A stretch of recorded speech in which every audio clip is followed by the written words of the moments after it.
Hello everyone, and welcome to a very special episode of the Jams and Tea Record Club, where each week myself, usually Jake, and sometimes a guest, talk about a particular record that we're celebrating from really any point in history, but often we have more and more recently been talking about albums that have been celebrating particular moments or anniversaries or things that feel particularly timely to look back on. And this week is particularly true because I'm joined by infrequent but memorable guest on the show, Zach, of the First Watch podcast, where Zach and Cole talk about film reliably all the time. Go and check that out. There'll be links to that below. And we're going to be talking about a very important and special record in, I guess, modern alternative music history, I suppose, celebrating a momentous anniversary around the time this video will be going out. An album that was sort of very important to us around the time that it's come out and has really stuck around and left a pretty strong impact as one of the most unique and idiosyncratic and exciting albums to come out. And certainly what it was that when it came out in April of 2013, but the scope and how impressive what it does has really only multiplied and been amplified with time, as very little has come out since this record that feels as though it does much of anything that this album is doing, let alone builds on what it's doing. It's this kind of imposing and demanding and very exciting culmination of a career of innovation for these artists that were particularly, I guess, reclusive, but also outspoken when they did step out into the limelight with a new piece of work or with anything that they did, really. And of course, I'm talking about the Swedish group The Knife, and specifically their fourth studio album, 2013's Shaking the Habitual. By the time that this album came out, The Knife were probably most well known for their streak in the mid-2000s of synth pop, I guess I would say. I mean, the first big song they had was 2003's Heartbeats from Deep Cuts, which is this kind of very early to mid 2000s sounding slightly psychedelic pop song that has this really ingratiating but also endearing hook that would kind of burrow its way into my head as a child and would kind of become fodder for a lot of the indie artists that would come up in the wake of The Knife and even well beyond it as well. I think the most famous version of Heartbeats is an acoustic guitar cover by Jose Gonzalez. And so that was the moment where The Knife kind of stepped onto the stage of prominence in the alternative music world. And then in 2006, they really turned heads with the sharp pivot into a sleeker and slicker variant of their synth pop with the canonical instant classic Silent Shout, which was Pitchfork's album of the year in 2006. And again, in a very different, but I guess sort of spiritually similar way to the album that we're going to be talking about today, had very little clear precedent in terms of how it sounded. It felt as though it was simultaneously building on some of the long-held established traditions of synth pop by bands like Depeche Mode, but also kind of reinventing it at the same time and coming through with a sound that felt incredibly futuristic, while at the same time feeling as though it was arriving at the perfect juncture. You know, it's a kind of slick take on synth pop that feels like a kind of electronic analog to what Interpol did with rock music in 2002. But anyway, so that was a sort of a big moment where The Knife kind of reestablished and reasserted themselves as a project that had a lot more, I suppose, grit, dexterity, and dimensionality than what you might expect from, you know, the band behind Heartbeats. You know, and there were, you know, hints from the album that Heartbeats is on, Deep Cuts. There's hints of that record of, you know, their interests in being kind of slightly provocative and having this very kind of sharp Scandinavian political satire edge. But very little of it came through in a very sort of compelling way, I don't think, until they had really honed their sound. So yeah, for the longest time, The Knife existed as the Silent Shout band in the public consciousness, that this very, you know, these eerie kind of mysterious Scandinavian, I don't know how to describe them, like monster figures who had this kind of like slightly subversive folk tale approach to political commentary and social commentary. Wearing like the plague doctor masks and kind Yeah. of built up an image there's almost an archetype of electronic act where you've got like a vocalist and a producer or a DJ. There, I can think of several like Purity Ring or Blue Hawaii. Like they became very big throughout the 2010s, almost leading into this era when Shaking the Habitual came out. And the knife Mm. is different from all of those, but there is a certain dynamic that you get out of stuff. Like even something like D Antwoord, I think kind of builds off of that, like the reputations of these two figures in the band that almost becomes larger than the sound, larger than the Mm. music, or an accompaniment to it. Mm. And I think they really solidified themselves as the silent shout band with the film. Did you ever see the visual experience of the Yeah, live album? And I think absolutely. that really pumps up like the visual, the characters, which is incredible because they're such a small band with almost no live music experience at all. They are able to, like, as far back as Silent Shout, they were able to kind of cultivate and create this mysterious and kind of larger than life image by, presenting themselves in these very sort of strange, unconventional ways, playing along on this eerie quality that came from the fact that they're both siblings, Karin and Olaf Dreyer, and this sense with which they've kind of just emerged from the ether, and this was kind of compounded as well within Karen's solo work as Fever Ray as well. In 2009 you had the first Fever Ray album, which very much felt like it was cut from a similar cloth as Silent Shout, texturally, aesthetically as well, but really allowed Karen in particular to kind of sharpen their personality within this aesthetic and really kind of hone the craft of what they were doing. And the thing about Fever Ray in relation to the knife as well is that, there's a nebulous distinction because Olaf is often involved in Fever Ray's music anyway. I mean, they're essentially this kind of one organism that functions with kind of Karen as the head and the kind of, the face of it all, and Olaf is the kind of, you know just this sort of symbiotic part of them that adds this additional dynamic, I suppose, to the way that the music comes across. And I mean, Jake and I talked about, there's a brand new Fever Ray album that came out just a few weeks ago, Radical Romantics. Jake and I reviewed that fairly recently as well. That was a really good record that felt like, again, a slight modernization as well as of the themes of Fever Ray and the Knife, while sort of commenting on the sort of graceful, I suppose, shift into middle age that Karen was experiencing as well, and how that kind of shaped their worldview.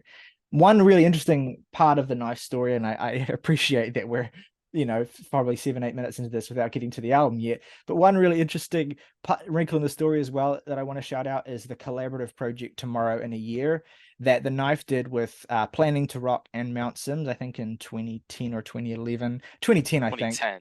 Yeah, it was kind of this midpoint between what would be the period between Silent Shout and Shaking the Habitual. And this was, I think, the first big sign, or first kind of major sign, that the Knife were kind of really interested in pushing beyond the very, again, slick and kind of finely tuned aesthetic that they had cultivated with Silent Shout.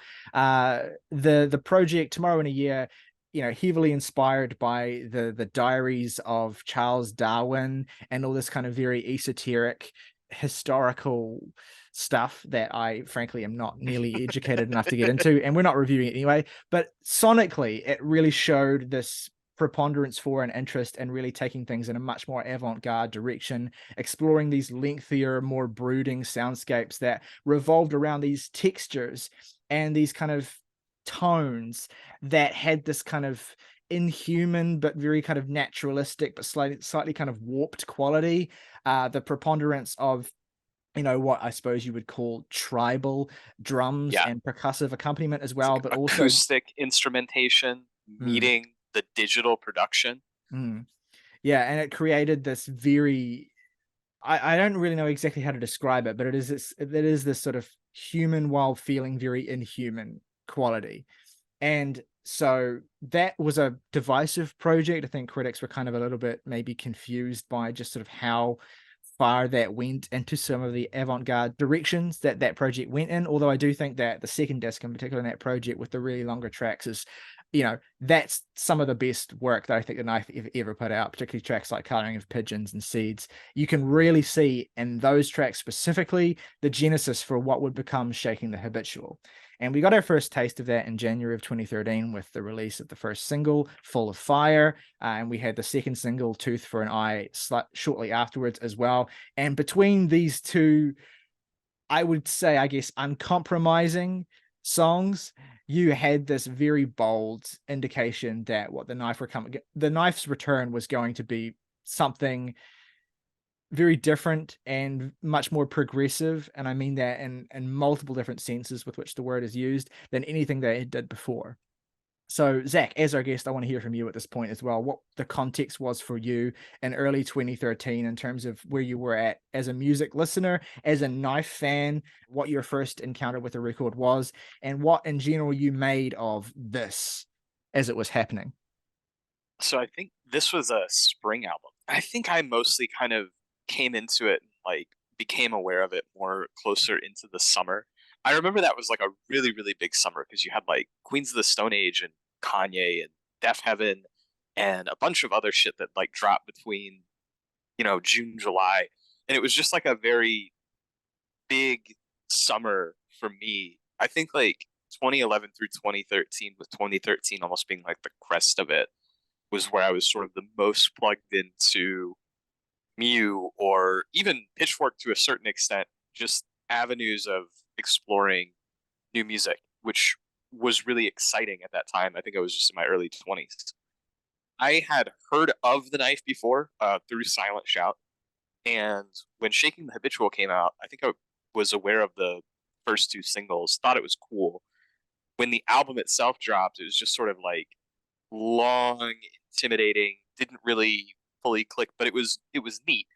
But it prompted me to go back through their catalog from the beginning through Silent Shout. Silent Shout's immediate. I mean, if you've heard it, it's as slick as Violator while sounding otherworldly, incorporating like a vocal delivery style that is quite alien, and comparisons to Bjork, I think, are there to be made between the kind of esoteric nature of illusions and how cryptic a lot of the lyrics are, but the way that it's mostly about evoking this mood and getting you kind of lost in the sound and the emotion of the music. And with Silent Shout, it's such a direct, enjoyable, danceable album that's kind of giving you all that as well. I think what Shaking the Habitual offers you is something where you get to really get lost in that almost nightmarish weave of personal lyricism meeting with these very textured, drawn out soundscapes where you're kind of traveling along percussion, because I think like Shaking the Habitual, it's like a hour and 40-minute long album. And the thing that I leave it thinking about every time is that percussion. Because whether you're on disc one or disc two, whether the percussion sounds very tribal and acoustic, as we've said, or it starts to sound like digital programmed drum machines, there is always a really strong sense of rhythm pulling you through this entire saga of an album. I think something that you come across right away, even when it's just, let's talk about gender, baby, and it's kind of almost slogan like in its simplicity, there is a really confrontational relationship with gender and sexuality that exists across everything that the band has ever created. I completely agree. And I think it comes to the fore here and it becomes this much more bold and unsubtle feature of the work, very purposefully, than it has even in previous works. I mean, there's a quote from Karen, from Karen and Olaf in the press release for the album, where they're like, what we're doing with this record is political, and our goal was to make that impossible to misunderstand. And so the ideas, and again, a lot of the political ideas on here as well, very radical, very far left. I mean, very influenced by writers like Foucault from the perspective of, a lot of the social and cultural commentary, and then Judith Butler from the gender and sexuality side of things as well. I mean, there are direct some of the lyrics as well are directly taken from works of literature or even previous artistic works as well. You got a fucking Fugazi lyric and Raging Lung that we'll get to. So there's a lot that Karen and Olaf do in a very blunt, dramatic, and in your face way to kind of essentially get you to be confronting a lot of the ideas. And that and a lot of the ways in which you exist within particular systems within the world, and the way that those systems operate, and the vitality and importance of confronting those systems and essentially shaking them up. I mean, that is the core idea of the record. The themes, the lyrics work completely in concert with the brash violence of the music. It is a record that is constantly wanting to put you in a mindset of an upset state of affairs, essentially, of the fact that things are not the way that they should be, and that you should be upset about that. You should be provoked by that. You should be animated by that. And so this is a record that is constantly animating the listener. I think that comes through very clearly with Tooth for an Eye and Full of Fire, like right at the start as well. That 1-2 punch, especially Tooth for an Eye, when you've got these, like, these colorful and kind of almost pointillistic percussive patterns that are just, basically exploding and coloring this canvas essentially.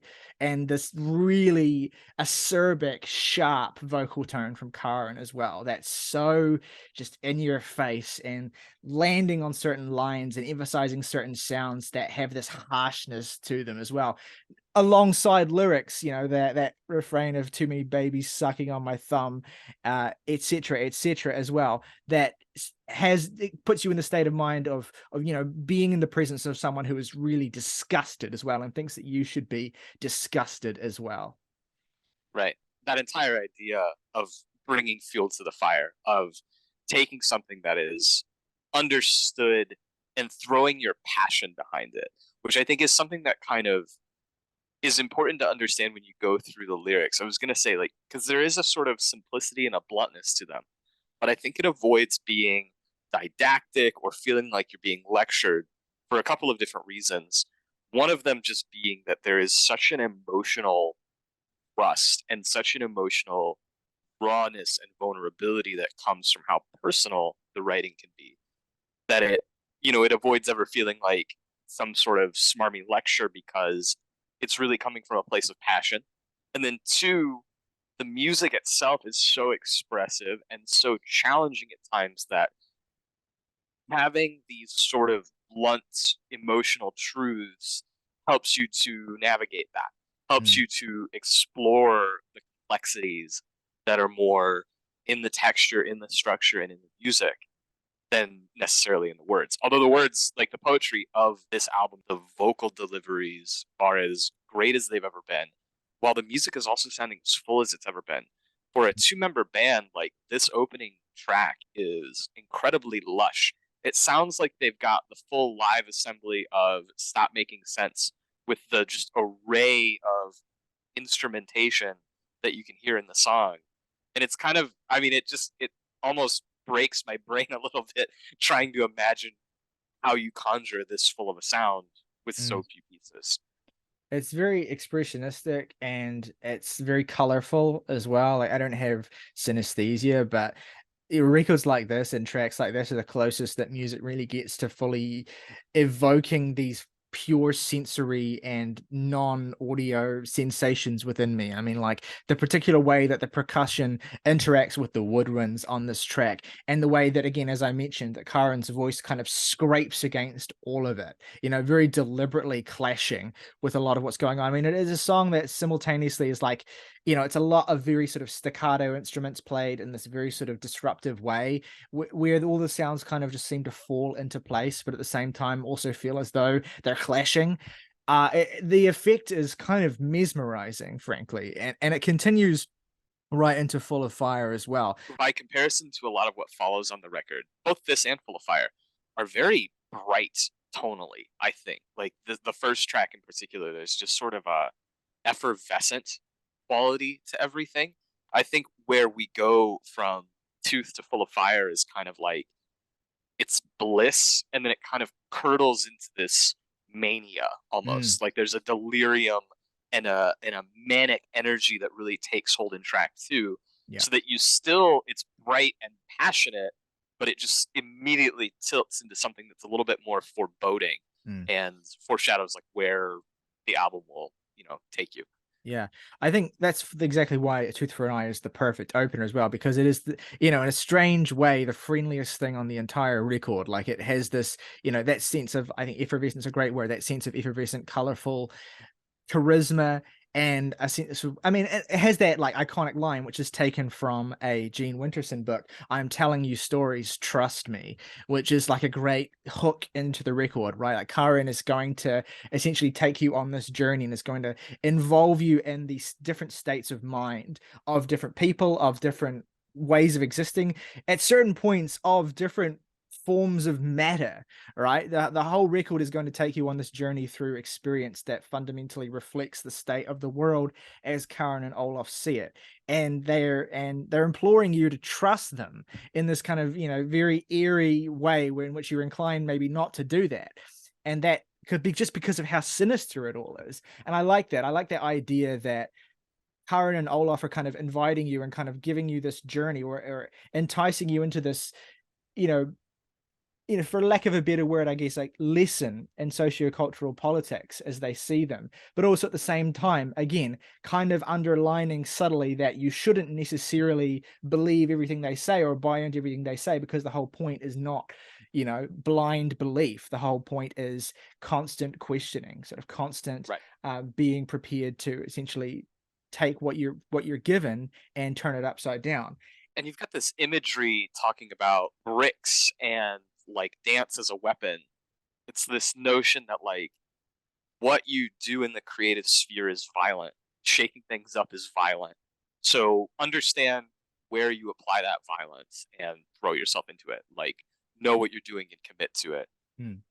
But the other thing that I want to say is these first two tracks do a great job of like embodying that album art. That album art is just like bright pink, bright teal in your face. Mm. And there's something that I think just kind of like sets the tone between that image and these two tracks of just how you're interpreting the kind of chaos Mm. that they're creating. It is like, you know, it's this bold aesthetic garishness that reflects, you know, on the one hand, sort of in terms of commentary, reflects the kind of garish indulgence of, you know, a consumerist capitalist society that Karen and Olaf are very critical of. And again, it kind of reflects that in a way that's very blunt and unsubtle, you know, with the guy with the money fold just laughing in the top corner. But also at the same time as well, you know, that primes you for how garish and unsubtle and just volatile the album is going to be. And that's so much of a core of what makes it work. But again, you know, like as we were saying, just to get back into the flow of the track list, like, yeah, Tooth for an Eye, and kind of introducing you, welcoming you in, while at the same time kind of subtly laying the groundwork that, you know, the ultimate lesson of this is to not trust in general, and to think for yourself.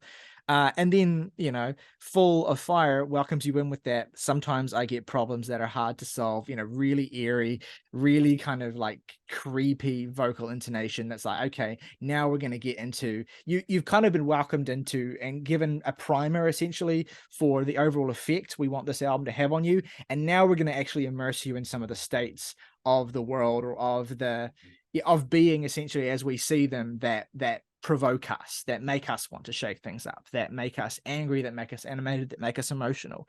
And so Full of Fire reflects that musically with this just one of the hardest beats of all Yeah. time. I mean, And the listen. fucking like the hooks too. This is like the graduate thesis level of the knife to me, where it's abrasive, it's extreme in many ways, it's repetitive, it's in your face, like it's doing all these things that could put you off, but in a way that just comes across totally masterful. You just want to move. It just gets right inside of your spine and makes you want to fucking wiggle around. And then I It's think like lyrically we start getting into this like they're using repetition to talk about like what's the story? That's my opinion. Telling another false story. It's provocative. It's really getting to a point where it's trying to poke you in the head and be like, what do you think? What do you think? What do you think? Trying to shake you up. mm. We've said it a couple times. It's kind of trying to put you into this mind state where there's like no objective perspective, and kind of basically constantly undermining, I guess, the idea of truth, I suppose, because the whole thing to me is about perspective as this fully subjective experience, and the fundamental importance of understanding that in order to be able to be capable of empathy, in order to be capable of understanding, in order to be capable of appreciating the reality of the world, which is that there is no single reality. And there's there's very like there's very silly ways in which Karen goes about doing that, but the bizarre lyrical choices, the weird motifs that they choose, again, all of it is fundamentally there to wrong foot you, to kind of confuse you, to kind of, again, shake you up. It's the constant state of mind this album is putting you in, of having no grounding, essentially, and of just being adrift, basically. But at the same time, you have this incredibly just insistent and constant beat. I mean, just think about the way the song starts as well, with the different kind of bassy, synthetic, percussive hits, and then each repetition they're just kind of they're giving you more and more and more of them, and they're building up the speed, and they're doing this kind of slight, very subtle panning thing as well, where it's kind of like whooshing sort of in and out with each iteration, and just adding things in one layer after another, layer after layer after layer. In fact, layering from a, I guess, musical construction standpoint is a huge way in which they create an analog for the idea of perspectives and overlapping and contradicting and all that kind of thing that they're going on about in the record. And that there's always a lot of noise happening, and for most of this album. And sometimes there's harmony within the different layers, and sometimes there's clashing within the layers. But basically, there was a lot of different noise. There's a lot of different voices. There's a lot of different things happening, to the point where it becomes nigh impossible to negotiate. And yeah, and you get lost within it. I mean, there's a reason why the songs on this record, I mean, so many of them are as long as they are as well, is because it is this, you have to be immersed in the space to the point where you basically lose all sense of time and lose your grounding in a way that wouldn't work if the tracks were shorter, generally speaking. It certainly wouldn't work in the case of Full of Fire. You go on a real odyssey with this song, where it doesn't really change all that much, but it kind of decays and goes through these weird evolutions.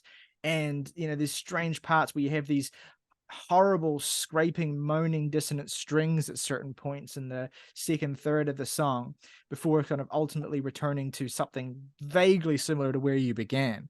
It is hypnotic, is a really good way of describing it, I think. You've got like lyrics in the middle, just kind of bringing it back to gender, where it's talking about like vaginas and cocks. That's like, I believe it's a reference to the countersexual manifesto.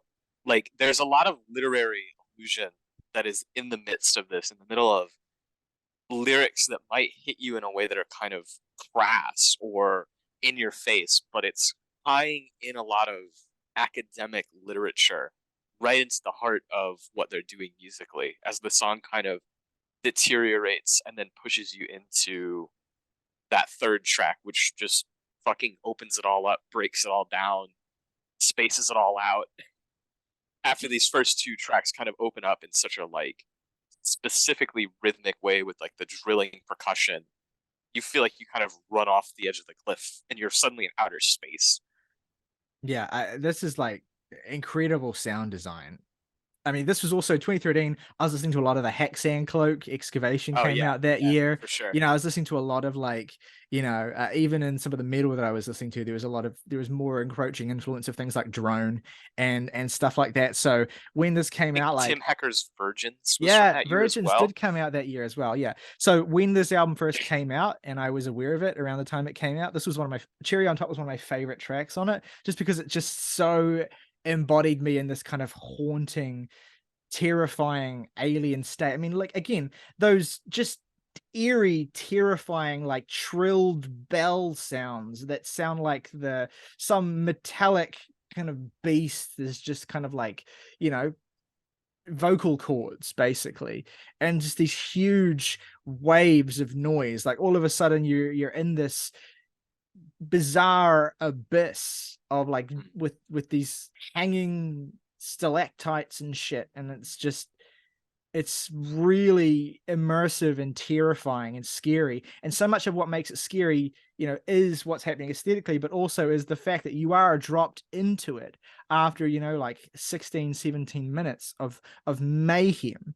The combined transition, I think, really helps to pace out what is a long album, right? This is the first track where it's like, okay, now we're gonna kind of settle you back down and get you into the rhythm of these songs, which are all, running over 4 and 5 minutes. The next two after this are probably the most classic knife digestible songs on here. So I think the placement of this is pretty important to kind of get you into that patient exploratory headspace where you want to discover what's coming next. And I think it makes the more accessible cuts that follow it a little bit more digestible. Mm. I also just think that it does such a great job structurally. It's about a 9 minute song, and somewhere around like 4.5 minutes, you get these kind of sharp, almost, I don't know what the fuck they are. They're like strings that break through, and everything just gets like even quieter. Like the soundscape kind of fades out, and you just hear them ringing and reverbing. And you've got these vocals that come in that are fucking haunting and saying utterly cryptic stuff about butter popcorns and strawberry melons. And it's like, I don't have a very concrete analytical read on Cherry on Top, but I just think that the experience of it is so vital to the structure of disc one and the overall flow of the entire double album. Mm. I think it might be useful to talk about. I mean, there's three distinct, lengthy, I guess you would call them drone or avant-garde pieces on this record that are very deliberately placed to break up a lot of the mayhem. And I think that structurally they serve that purpose, but I also think thematically, the way I interpret them is, the bulk of the pieces on this record, the soundscapes, on songs like Full of Fire, on songs like Without You, My Life Would Be Boring, on songs like Raging Lung and Networking, those main big tracks, the massive, dense, and very violent sound design there evokes, I think, that these very kind of human landscapes, these very kind of busy city, modern consumerist environments, essentially, where there's this constant noise of aggression, essentially, and this just these destructive impulses, and the way that Karen and Olaf view capitalist consumer society, essentially, on the human level, basically. And then you have these much more avant-garde tracks like Cherry on Top, Old Dreams Waiting to Be Realized, and Fracking Fluid Injection, which I think are kind of like a counterpoint to that. It's like below the surface of this humming, buzzing chaos, in the cities and in the human landscapes, is this essentially rotting, decaying natural earth, this natural state of things below all of it, that is, being, in the case of Fracking Fluid Injection, which is, literally a sound piece that's about evoking, the sensation of the earth being fracked. But, more broadly, these pieces, I guess, giving you this kind of insight into the consequences of the self-indulgent, human-centric way of being on the natural resources in the world that context exists within, and environmentalism is a huge theme of the record as well, that is very clearly laid out in the press notes and stuff as well. So I think, while on a sonic level, in terms of a listening experience, these pieces, Cherry on Top, Old Dreams, and Fracking Fluid Injection, serve a really valuable purpose in terms of giving you this, I guess, breathing room feels misleading because it implies that there's anything kind of relaxing about them, but giving you this break from the onslaught of, I guess, more, conventional violence, but also giving you this, this sense of scale and place and size and context to all of the music and what it's evoking. I have one other note regarding to Cherry on Top and its structure is that you have those strings that become more and more intense, and they almost get stretched out, pulled out, they deepen, and they become more digital. And something that I think happens on the other tracks that you're talking about, Old Dreams and Fluid Fracking Injection, is that as they progress structurally, the pieces of them almost like come off, like they're disassembling, or like watching a live band. I talked about Stop Making Sense. They kind of put that band on stage together, one member at a time. You can almost see these songs like taking all the layers of them and stripping them off one by one until they become quiet, until they become silent, as if the message is, in order to make all these noise, you have to put all these components together. And so now you're kind of patiently waiting for them to be taken apart so that they can be reassembled again, which Mm. I think speaks to the kind of material nature of music. And then, if you wanted to relate that to the environmental themes, the idea of every material thing coming from the earth. Mm. Yeah, absolutely. Like these moments are so well situated to give you this sense that, like, okay, yeah, you can enjoy the record passively, if you have the taste for it, but you have these kind of rude awakening moments so regularly that kind of cut you out of it. Over the runtime, you almost certainly are going to have more passive listening minutes and more active listening minutes. It's just Mm, going to happen mm, because your focus kind of comes in and out, but it's mm. always kind of drawn back in. Like, so you go from the end of Cherry on Top into Without You, My Life Would Be Boring. And it's just like immediate kettle drums, immediate, like, This song is a rager. Like, this goes so hard. Like, there's a moment like about halfway through where like the synthetic electronic drums come in like harder than before, and I'm literally like, it's like I'm seeing static for like 3 seconds. It's that intense. just exactly the reverse of the end of Cherry on Top, where it comes in nice and soft and just builds, builds, builds, builds. Mm. It's like the last moment of like conventional, I guess. It's weird to even call it like upbeat, but there is the sense of upbeatness to it, I think. It's the last moment like that on the record. Like, even the most danceable moments on the rest of the record, songs like Networking or whatever, don't have a very kind of a real sense of just ugliness and decay and inhuman evilness to them. Whereas, Tooth for an Eye, Full of Fire, and Without You My Life Would Be Boring are like the most alive the album gets, I guess, in that sense. And it is, it is reminiscent, in certain moments of their previous music as well. But there's also just so much happening here and so much new context for the sounds that they use that make it feel like so different to anything that they've done before.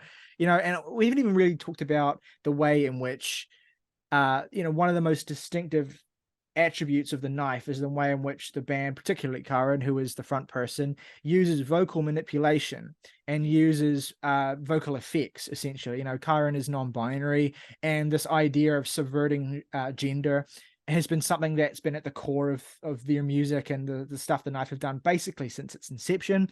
I mean, Heartbeats is on one level a song about, upending basic gender roles in a relationship. And what they've done is really only ever gotten more complex and more, I guess, investigative of how gender is performed and Karen's More relationship with gender. assertive, aggressive, and like confrontational, Yeah. maybe. Absolutely. And so that is at the core. I mean, the way in which vocal effects are used is maybe one of my absolute favorite things about Silent Shout as well. Like, especially the way that Karen can make themselves sound like an absolute alien on tracks on that record. And that creativity continues here, I think, as well. I mean, you have this, but it's like the vocal effects as well as the qualities of Karen's own natural voice are both being used in more extreme ways than they had been before. Like when you get those really shrill, high pitched qualities that are really accentuated by the vocal effects on a song like Without You, My Life Would Be Boring, versus that kind of, that eerie, sort of evil, low, rumbling quality to the vocal tone on a song like Wrap Your Arms Around Me, which, along with Cherry on Top, was my other big favorite when I first encountered this record as a teenager.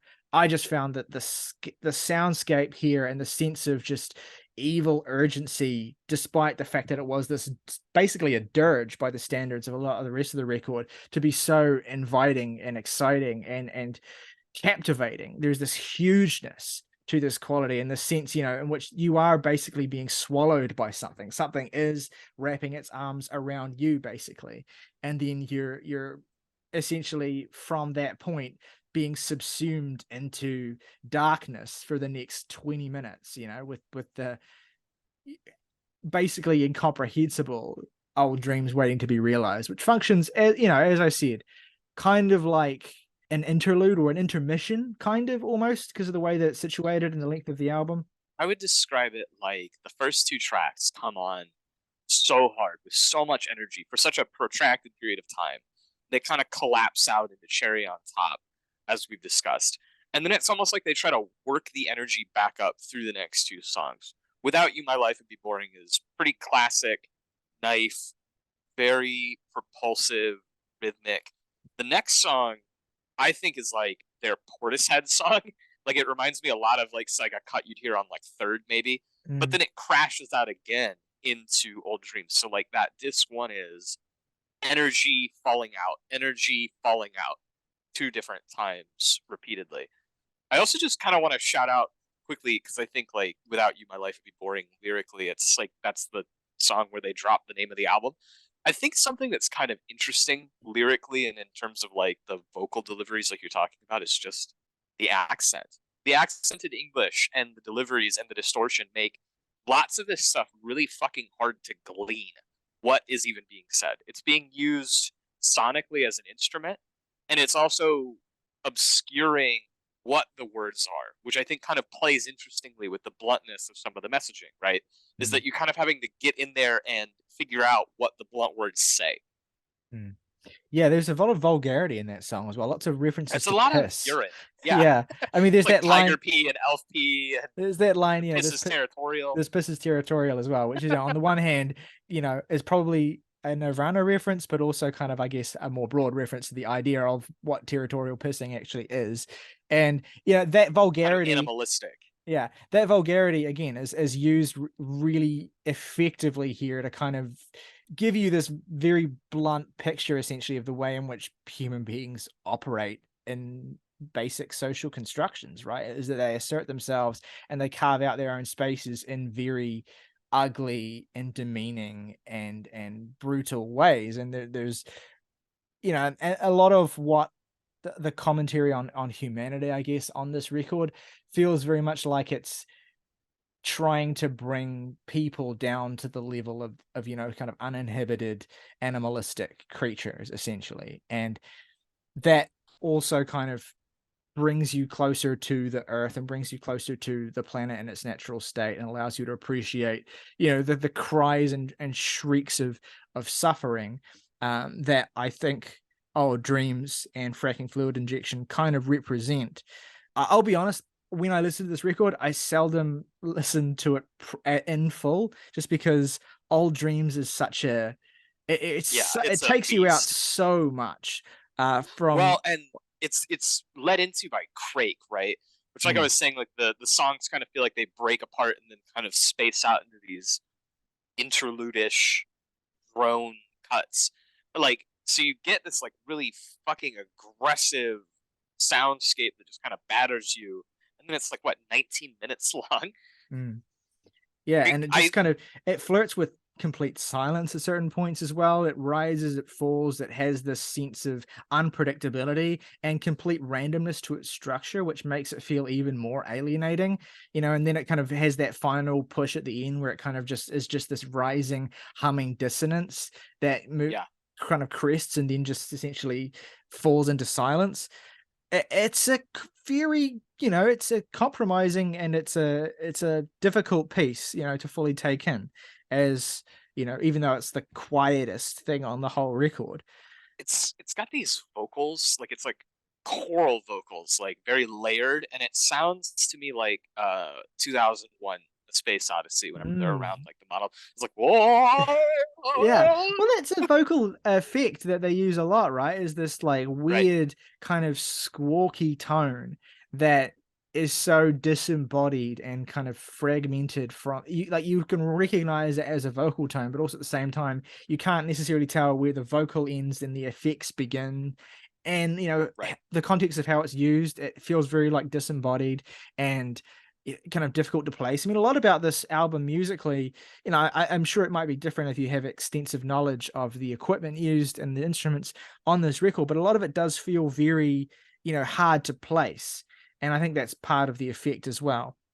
And nowhere is that, or in few places is that truer than my favorite song on the record, Raging Lung, which just brings you into the second Just half of yeah, this record in stylish fashion, frankly, with that slow fade in, those kind of yeah. rumbling drums that eventual presence of that kind of synthetic bass kind of laying the groundwork, that creepy vocal sort of pattern that Karen's adopting here as well, and that utterly, I've heard this song a million times. I have no idea what is making that noise on the Oh, it's like these super abrupt horns that just cry out. Like, so the synths on this song are like glistening. They're yeah. as beautiful as this record gets in terms of aesthetic. And then you've just got this like shrill horn crying over it that like doesn't take you out of the beauty of it. Like it just kind of complicates it. It adds this great I don't like the collection of the sort of sultry percussion and then the vocal delivery, which, like you said, there's like a little bit of eeriness to it, but a lot of sensuality to it at the same time. Mm. It would be seductive if Karen's voice wasn't so breathy at the same time as well. Like it just has this like sense of which it's trying to kind of whisper to you and appeal to you on a very Yeah, direct, intimate level. But at the same time, yeah. it's freaking you out. Like it's not trustworthy, and and then Karen does this a lot across the record. Like it's like they're intoning to you to kind of listen to them at the same time as they're kind of pushing you away, and increasing the sense with which they kind of feel alien in relation to you, despite the fact that with Hear My Troubles of Mine, Can You Take Me for One Last Ride, I Want to Bend My Soul Again. They're appealing to be heard and essentially to be listened to, while at the same And time, then talking about how like poverty sells, how yeah. like the hardships and everything, it's almost like there's certain Bright Eyes tracks that are about that, like putting your Mm, sadness on the stage and like trying to turn profit off of it, trying to make your livelihood off of your own mm. emotional, ecstatic truth. Well, I think this song is kind of more than anything is a music industry commentary, frankly, and it's something they've alluded to as well in the press notes for this record, as well as their increasing, I guess, disengagement from the music industry, or from the way that the things you have to do essentially when you put records out. I mean, that's part of the reason why this is the last Knife record, why they release music so infrequently, is that the whole process of having what you have to go through to do that, and the system you have to engage with, it makes them so jaded, essentially.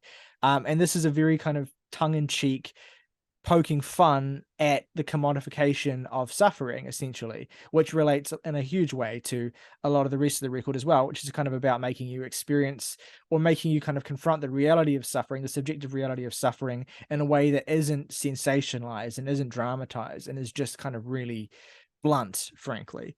There's a lot of the lyricism that deals in uncertainty and perspective, as we've discussed, that feels like a commentary on the idea of doing what we're doing right now, trying to analyze this music, trying to write it about it, trying to dig into it and assert that we have this greater understanding of it when what you have to do is try to experience what it's expressing. So I think it's really attacking cynicism at every level of the music industry, from how it's made to how it's released to how we listen to it and discuss it. Mm. You could draw an analog directly between a song like Networking, what it sounds like, how it feels to experience, and the kind of, I guess, what they might view as the inanity of what you and I are doing right now. I mean, when I listen to this song, to me, it sounds like inane conversation. Like it sounds like small talk. It sounds like a Like complete texting. Yeah, it's a complete I mean, I guess the title's somewhat evocative of that as well, like the idea of human interaction and its most kind of, inhuman and stripped from humanity form. The idea of human interaction as, essentially this product, this part of a you know, a production exchange or whatever. Um, so yeah, it's like on one level, this song evokes something a kind of dull, two-dimensional interaction and treatment of human interaction that I despise. But at the same time, it's like really hard. Yeah, It just there's a certain goes. like, compared to a lot of the percussion that is on the previous tracks, like, so basically from right around the fourth track, whenever you hear that percussion come in, you're hearing some kind of kettle drum that's kind of sounding like it's being played with two hands. And then this is like one of the first tracks where it is entirely digital percussion. It's entirely a drum machine. It doesn't even really sound as crisp and impactful as a drum machine does. It's splintering apart too quickly. And as the song goes along, it really sounds like it's just ripping those fucking pieces apart and it's sort of putting itself back together on the fly. Mm. Also, a song where those 2001 chants come back up by the end of it. Yeah. Yeah. And they're sounding kind of even more sort of like fragmented and cut up and just genuinely skin crawling in the way that they're used. In fact, this kind of skin crawling quality, I mean, there's a, it's not a clear cut, but there is a kind of dichotomy between the first and second halves of the record. In terms of the first half of the record, really, it's certainly putting forward a lot of the most immediate and accessible material, I suppose, in a relative sense, however you want to use those words with this. Right. But the second half of this album is so kind of relentlessly dour and Yeah. suspending you in these real, just sort of still states of inane, constant, droning, basically, and in various different forms. I mean, Stay Out Here is Man, what a what a banger. it's a banger, but at the same time, it's like it's so just depressing. Like it's just, My and I note don't. from last night is that this is what plays at the dance club in my nightmares. It's like, And the image that it conjured for me, actually, so two times I kind of thought about Jordan Peele while I was listening to this last night because it's like many different points of this sort of evoke that sunken place, right, from Get Out or whatever, where you're mm, fucking like suspended in the blackness, kind of under the skin shit. And then the other one was this second half of the album feels like, if you've seen the movie Us, like where the Tethers go and what they would be listening to when their on Earth counterparts go to the club. You're in yeah. a fucking dance club, seizing against your will, listening to this shit. Yeah, it actually, like, there's just something about it that makes it feels really kind of uncomfortable as a listening experience to me. I kind of get a little bit claustrophobic listening to this as well. Like I love it. It's huge. It's an absolute, it's a killer song, but something about the length of it and just the kind of, again, the sense with which it kind of just iterates into this droning repetition as it goes on really gets under my skin. And that's compounded by the fact that you go right into fracking fluid injection as well, which is, I think is a kind of work of genius, frankly, in terms of how strongly and powerfully it evokes, essentially what it is very bluntly about, which is, the raping of the earth's resources, basically.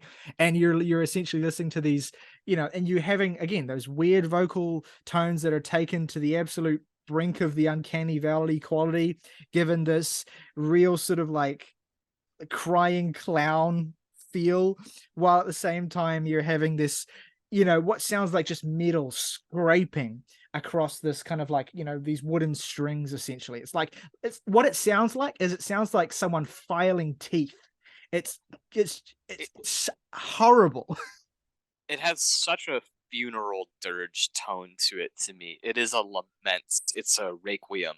Mm, There's the kind of buzzing that, it's sort of vocals, vocal layering, vocal effects, instruments, who knows? It's just this really sharp collection of sounds. But it begins to kind of sound like a reed instrument being blown, and it's just got this extremely mournful emotion to it that is also foreboding. Like mm, you're listening to something mourn that, like, once it's done mourning is gonna kill you. mm. It's like very sad, but also like threatening. Yeah, it's hard not to think of Penderiki's Threnody for Hiroshima when I listen to it, both thematically and just in terms of the effect of it. Even though, like, compositionally, it's very different. It's, it's basically just one single musical idea that is very reliably repeated, and the variations are in texture rather than in, compositional ideas or whatever. But I don't know. It's very effective, and part of its effect is how suspended and sustained it is as well. Like you're really put into that space for a lot longer than would be comfortable, and then even longer after you've, had enough. And the point is that you get to the end of it and you're completely broken by it. Just the transition of how they use the voices. There's almost like an ironic dissonance to me on Stay Out Here between how like club ready those vocals sound, where it's just like going over these hooks and you're just like, yeah, okay, yeah, yeah, yeah. versus now like the human voice is like stretched and layered so much that it sounds like it's gone from something that's kind of recognizable but placed over a musical context that feels haunting to now Mm. just being like obliterated and taken to its own nightmarish conclusion. Yeah, I mean, it is. It's kind of like it is a something that represents a kind of form of oblivion and of death, essentially, of the earth that basically ultimately means the death of everything else that comes with it, right? And you're kind of the slate is cleared. It's so final and definitive Yeah. of a musical statement. And then you get ready to lose, which you described beautifully yesterday when we were talking about this as kind of just feeling like it's warming up for disc three. Like it's It just like does. It it's comes in like a fucking These New Puritans song. Like it feels like I'm listening to war drums and I'm getting ready to fucking go throw a spear at a guy. Like yeah. it absolutely makes you feel like you just after all this kind of darkness, there's a kind of optimistic end point that feels like a call to action, Mm, maybe. I'm not sure. absolutely. That's how I read it for sure. I mean, it's this idea of I think the theme of this, the core theme of the song is kind of appreciating it, what it would feel like to lose everything, basically. Or maybe even, not even just what it would feel like, but actually just, allowing yourself to lose everything and then appreciate the freedom that comes with that to then, because it's this idea in which where you can't, the conditions for revolution, whatever that means, the condition for massive upheaval can't be met until the people are ready to essentially surrender everything that's tethering them away from that, basically. And so it's this idea of, fracking fluid injection represents a kind of hard death of everything, basically. Then ready to lose is like this post-apocalyptic setting, basically, where the whole slate is cleared and you have an opportunity to carve Right. something new and better in this new context. And so that's why I think it works as a kind of epilogue. The idea of losing here kind of echoes what I was talking about with the song structures where they take those layers and strip them out, strip them out, strip them out. It's the idea of breaking down these behaviors and thought patterns that are destructive, taking it down to something simpler, taking it down to blood, desire, and that animal urge, and then finding something that is honest and then Mhm. chasing that with all of your intensity. Yeah, for sure. It's an exhausting album, but it leaves you in a sense and in a state of like, having been cleansed or having been, put through the ringer essentially, and you feel alive by the end of it in a strange way. You feel like, you've gone through something, you've experienced a work of art that has really, demanded a lot of you, but has also given you a lot back in return if you do sort of allow yourself to surrender to it. And you do when you listen to something like this, and it's part of the core identity of what it is and what its point is. You have to sort of surrender your critical faculties and you just have to experience it and take it for what it is and let it kind of, you know, throw away your expectations, let it throw away what you're used to expecting and what you view as conventionally good or appropriate or powerful in art, and let all of that be shaken up, let all of that be upended completely. And if you can do that, and if you can let the I think record put you through that, then you have a better appreciation, I think, of art in general. think it's an album that you have to surrender to, and that's a type of album that I'm very keen on. That tend to be things that I can get very attached to and listen to a lot of times and feel like I understand very well. Like we came on here and discussed the Artwork, which is another like hour long album. You kind of gotta like trust it. You gotta let go a little bit. You gotta you can't show up with your arms crossed and expect them to uncross your arms. But as far as albums go that can do that, I think Shaking the Habitual with its first three tracks comes out with so much energy, so much style, so much creativity that it just wraps me right up into it. It's just an incredible experience. It's not quite as immediate as Silent Shout, but I think it's just as masterful and it's extremely rewarding. Songs like Networking and songs like Raging Lung are really gratifying, and they would be excellent songs if placed in the context of any other album. But coming as they do on disc two here feels like you're just getting into the reward of it a little bit more directly. You're getting into the meaning of it a little bit more directly, even though the rewards and the meanings of this album are quite densely layered and can take a lot of work to get into. By going through it and surrendering yourself to it, you're going to find yourself right in the middle of something that's quite complex, and that will, if you want to do the legwork and get into the press releases that we've talked about, analyze the lyrics, which can be a little secondary or tertiary to your experience, you find that this album that is so creative and unique and singular also offers you a lot of different avenues of creative and academic expression to explore. And I think that's one of the great things that art can offer you, is giving you a door into worlds like that through things that fucking go hard, like through things that make you want to dance in your living room. Zach, thank you very much for joining Yeah, of me. I think course. that brings us to a nice natural end to our discussion of Shaking the Habitual. Of course, as I mentioned at the top of this episode, check out the First Watch podcast if you haven't already. Zach and Cole talk about the latest and greatest in film, often with frequent special guests as Right. well. So go and check that out. I'll make sure there's a link to that in the description below. We're nabbing Morgan on the next one so that we can talk about John Wick. We're doing that tomorrow. Fantastic. That might well be up by the time this video is posted anyway, so you might be able to go and check that out if you are interested. If you like this album, if you don't like this album, regardless of what you think of the album we discussed today, I want to hear from you in the comments below. Let us know what Shaking the Habitual does to you, what you think of the album, where you fall on it, how it compels you compared to the Knife's previous work as well. Want to hear your thoughts in the comments below. If you enjoyed this discussion, please consider giving the video a like and subscribing if you have not already. Both those things help us out a tremendous amount.